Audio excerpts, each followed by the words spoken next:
اللہ کے نبی صلی اللہ علیہ وسلم کے ارشاد ہیں اور ان کا تعلق اولاد سے ہے۔ اولاد اللہ کی بڑی نعمت ہے اور اس اولاد کا ماں باپ پہ حق ہوتا ہے۔ جیسے اولاد پر ماں باپ کا حق ہے، ایسی اولاد کا بھی ماں باپ پر حق ہوتا ہے۔ جب ماں باپ اولاد کے حقوق میں اہتمام کرتے ہیں اور اس کی ادائیگی پوری فرماتے ہیں، پھر اولاد بھی اس کے لیے رحمت کا باعث بنتی ہے، صدقہ جاریہ بنتی ہے، نجات کا ذریعہ بنتی ہے۔ تو پیارے رسول صلی اللہ علیہ وسلم نے اولاد کے سلسلے میں حقوق بتائے کہ دیکھو بھائی، اللہ اولاد دے دے تو پھر اپنی اولاد کا نام اچھا رکھو، اس لیے کہ کل قیامت کے دن اولاد کو جب ناموں سے پکارا جائے گا تو کہیں تمہیں شرمندگی نہ اٹھانی پڑے، تو اس کے نام اچھے رکھو۔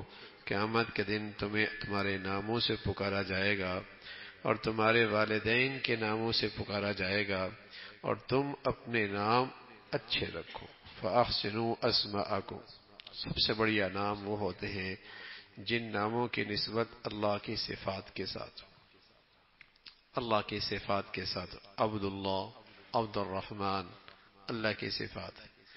پھر پیغمبروں کے نام ہیں، وہ نام بڑھیا ہیں، اور پھر حضرات صحابہ ہیں رضوان اللہ اجمعین، یہ نام ہیں جو بڑھیا نام ہیں۔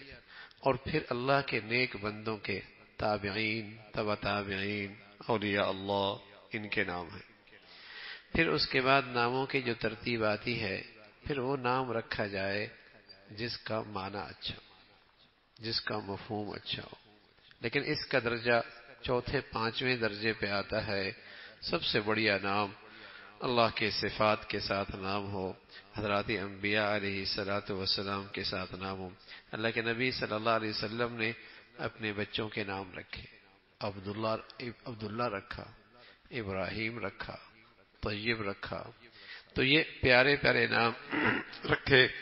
تو ابن عمر فرمانے لگے رسول اللہ صلی اللہ علیہ وسلم نے فرمایا کہ اللہ کے ہاں تمہارے ناموں میں سب سے پیارا نام جو پسند ہے وہ عبداللہ ہے، وہ عبد الرحمن ہے۔ عبداللہ ہے، عبد الرحمن ہے، یہ اللہ کو نام سب سے زیادہ پسند ہے۔ تو یہ بھی اولاد کا ماں باپ پہ حق ہوتا ہے۔ ظاہر ہے وہ معصوم بچہ ہے، اس وقت وہ اختیار نہیں کرتا، اپنے لیے کوئی فیصلہ نہیں کر پاتا، تو ایسے موقع پہ ماں باپ کو اپنے بچوں کے لیے اچھا نام انتخاب کرنا چاہیے۔ اور ہم سمجھتے ہیں نیا نام ہو، اور پھر نیا نام کے لیے ہم سہارا لیتے ہیں انٹرنیٹ کا، اس کا سہارا لیتے ہیں، اور کچھ نہیں پتا ہوتا اس میں اردو ہے، عربی ہے، انگریزی ہے، کون سے الفاظ ہیں، وہ مکس نام لے کے پھر یہ نام رکھنا چاہتے ہیں۔ حالانکہ نام رکھنے کا طریقہ یہ نہیں ہوتا۔ اگر آدمی ان چیزوں سے واقف نہیں ہے تو اہل علم سے رہنمائی لینی چاہیے کہ کون سا نام بہتر ہونا چاہیے اور کون سا نام اچھا ہے۔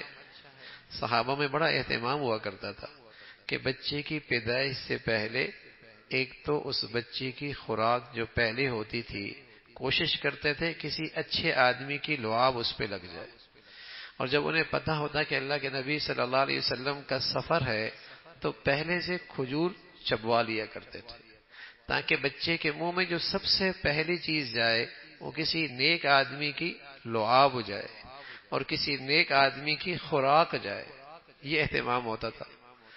تو دوسرا یہ کرتے تھے کہ جب بھی کوئی بچہ ہوتا تو کوشش کرتے کسی اچھے آدمی کی خدمت میں دے جاتے اور ان سے پوچھتے ہم اپنے بچے کا نام کیا رکھیں۔ ایک تو وہ اچھا نام بتاتے اور دوسرا اس کی برکت بھی ہو جایا کرتی تھی، برکت بھی ہو جایا کرتی تھی۔ اصل میں مسلمان جب اللہ انہیں اولاد دیتا تو اسے بڑا سرمایہ سمجھتے تھے کہ آخرت کا ذخیرہ مل گیا ہے اور آخرت کا سرمایہ مل گیا ہے، اس میں تربیت کریں گے اور اس کی کمائی خربوں سال آئے گی۔ لوگ دکانوں میں، فیکٹریوں میں، کارخانوں میں محنت کرتے ہیں نا، اور اس لیے کرتے ہیں کہ نفع آئے گا، لیکن مرتے ہی نفع ختم ہو جاتا ہے۔ لیکن اولاد کی زمین پر جو خوش نصیب آدمی محنت کر لیتا ہے اور اولاد اللہ کی اور اللہ کی فرما بردار بن جاتی ہے، اس کا نفع تو ماں باپ کو خربوں سال تک ملتا ہے۔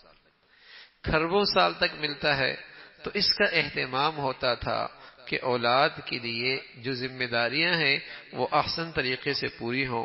پھر رسول اللہ صلی اللہ علیہ وسلم نے فرمایا کہ تم اپنی اولاد کو نماز کی تلقین کرو، اور جب ان کی عمر 7 سال کی ہو جائے تو انہیں تلقین کرو، اور جب ان کی عمر 10 سال کی ہو جائے تو تنبیہ کے طور پہ سزا بھی دو، اور ایسے موقع پہ ان کے بستری بھی الگ کر دو، یعنی ایک ہی چادر پر دونوں نہ سوئیں، ایک ہی چادر کے اندر دونوں نہ سوئیں، دونوں ایک ہی پلنگ پہ اکٹھے نہ سوئیں۔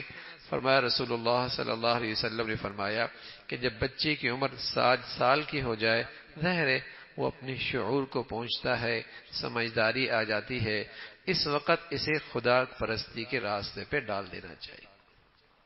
7 سال کی عمر میں اور 10 سال کی عمر میں تنبیہ۔ ہمارے ہاں اسکولوں میں بچے کتنی عمر میں جاتے ہیں؟ 2.5 سال میں، اور 3 سال میں، اور 4 سال میں، اور کون لے کے جاتا ہے؟ ماں باپ لے کے جاتے ہیں۔ کیوں لے کے جاتے ہیں؟ اس لیے لے کے جاتے ہیں کہ بھائی اس کی زندگی کا مسئلہ ہے اور اس کے کیریئر کا مسئلہ ہے، اور ماں باپ اتنا اہتمام کرتے ہیں کہ لاکھوں بچے سویرے سویرے اسکول کے دروازے پہ موجود ہوتے ہیں۔ کتنی عمر میں؟ 2.5 سال میں، 3 سال میں، 4 سال میں۔ اور یہاں اللہ کے نبی کہہ رہے 7 سال کی عمر میں اپنے بچوں کو نماز کا اہتمام کراؤ۔ بتائیے مسلمان کہلانے والے اپنے بچوں کو کتنا مسجد میں لے کے آتے ہیں اور کتنا اہتمام کرواتے ہیں، اس لیے کہ وہاں تو یہ ایمان ہے نا، کیریئر بن جائے گا، اس لیے پیدائش سے پہلے اسکول کا داخلہ ہے، اور پیدا ہوتے ہی اس کی فکر ہے۔ اور یہاں اللہ کے نبی بتا رہے ہیں بھائی اس بچے کی تعمیر اور تربیت میں، خربوں سال کے کیریئر میں نماز، اور عمر 7 سال کی عمر میں شعور کی عمر ہو جاتی ہے، سمجھداری کی عمر ہو جاتی ہے، اسی عمر میں اسے خدا پرستی کے راستے پہ ڈال دو تاکہ اس کے دل میں نماز کی عظمت آ جائے، اہمیت آ جائے، اور اس دل سے یہ بات نکل ہی جائے کہ مسلمان ہو کر بھی نماز چھوڑ سکتا ہے، مسلمان کہلانے والا بھی نماز چھوڑ سکتا ہے۔ اس کے دل میں نماز کی اتنی عظمت اور اہمیت ہو جائے کہ تصور ہی نہ رہے کہ مسلمان بھی کبھی نماز چھوڑ سکتا ہے۔ اور فرمایا 10 سال کی عمر میں اسے تلقین کرو، تنبیہ کرو، سزا دو، ہاں ایسی سزا تاکہ اسے یہ اندازہ ہو کہ گھر کا کوئی بڑا ہے، گھر کا کوئی بڑا ہے جو نقصان پہ مواخذہ کرتا ہے اور کوتاہی پر تنبیہ کرتا ہے۔ تو رسول اللہ صلی اللہ علیہ وسلم نے فرمایا پھر اس پہ یہ سختی کرو اور مناسب انداز میں سرزنش بھی کرنی چاہیے، اور پھر انہیں الگ الگ بسترے پہ سلانا چاہیے، ایک بسترے پہ نہ سلائے۔ 10 سال سے پہلے تو اس کی گنجائش ہو سکتی ہے، پھر نہیں ہو سکتی، تو یہ سب وہ حقوق ہیں جو اولاد کے ماں باپ پر، اولاد کے ماں باپ پر حقوق ہیں کہ 7 سال کی عمر میں اسے نماز کی عادت ڈالی اور 10 سال کی عمر میں اس کو اس انداز سے تنبیہ کی۔ یہ ماں باپ پر اولاد کے حقوق ہیں، اور لڑکے ہوں یا لڑکیاں ہوں، لڑکے ہوں یا لڑکیاں ہوں، اس لیے کہ انسانی تربیت میں سب سے مؤثر نسخہ جو ہمارا دین دے کر گیا ہے اور ہماری شریعت دیتی ہے وہ نماز۔ انسانی تربیت میں سب سے مؤثر نسخہ، انسانی تربیت میں سب سے مؤثر نسخہ، اصلاح کا، تربیت کا سب سے بڑا نسخہ وہ نماز ہے۔ اس لیے ایمان کے بعد جو فریضہ اسلام میں سب سے پہلے آیا، باقی ساری چیزیں بعد میں آئی، نماز آئی۔ کیوں؟ تاکہ صلاحیت پیدا ہو جائے اللہ کے سارے احکامات کو قبول کرنے کی، تاکہ استعداد پیدا ہو جائے پورے دین پہ چلنے کی۔ تو نماز بچپن ہی کے اندر اس کی عادت ڈالی جائے تاکہ بچے اس کی عادت کی وجہ سے، اس کی عظمت کی وجہ سے ساری زندگی اس کے اہتمام کرنے والے بنے۔ پھر ہاں نماز جتنی بڑھیا ہوگی، جتنا اعلیٰ ہوگی اور جتنی خشوع والی ہوگی، تو رسول اللہ صلی اللہ علیہ وسلم نے بتایا کہ نمازی آدمی جب بڑھیا نماز پڑھتا ہے پھر اس کی زندگی میں اللہ کی نافرمانی کی گنجائش نہیں رہتی۔ اور قرآن نے نماز کی یہی تاثیر بتائی ہے کہ جہاں نماز ہوتی ہے وہاں گناہ نہیں ہوتا، جہاں نماز ہوتی ہے وہ گناہ نہیں ہوتا۔ جیسے مرچیں ہوتی ہیں تو کڑوی لگتی ہیں، نمک ہوتا ہے تو نمکین لگتا ہے، چینی ہوتی ہے تو میٹھی لگتی ہے، اور صدیاں ہو گئی ان کی تاثیر ختم نہیں ہوئی۔ تو نماز کی تاثیر اللہ نے بتائی ہے، جہاں نماز ہوتی ہے وہاں گناہ نہیں ہوتے، لیکن پھر بھی اگر گناہ ہو رہے تو نماز میں کئی ملاوٹ ہے۔ جیسے مرچوں میں ملاوٹ ہو جائے تو کڑواہٹ نہیں رہتی، نمک میں ملاوٹ رہ جائے نمکین پنا نہیں رہتا۔ نماز میں ملاوٹ ہو جائے تو وہ تاثیر نہیں رہتی، لیکن بہرحال نہ پڑھنے والوں سے ہزار درجے بہتر ہے، اور اپنی نماز کو آدمی بڑھیا کرتا رہے تاکہ ایک وقت ایسا آ جائے کہ اس کی زندگی گناہوں سے پاک ہو جائے۔ اللہ ہم سب کو بھائی اولاد کے حقوق ادا کرنے کی توفیق فرمائے، اور ہماری اولادوں کو ہماری لیے آنکھوں کی ٹھنڈک صدقہ جاریہ بنائے۔ اللہم لک الحمد کلو ولک الشکر کلو، اللہم لک الحمد کلو ولک الشکر کلو۔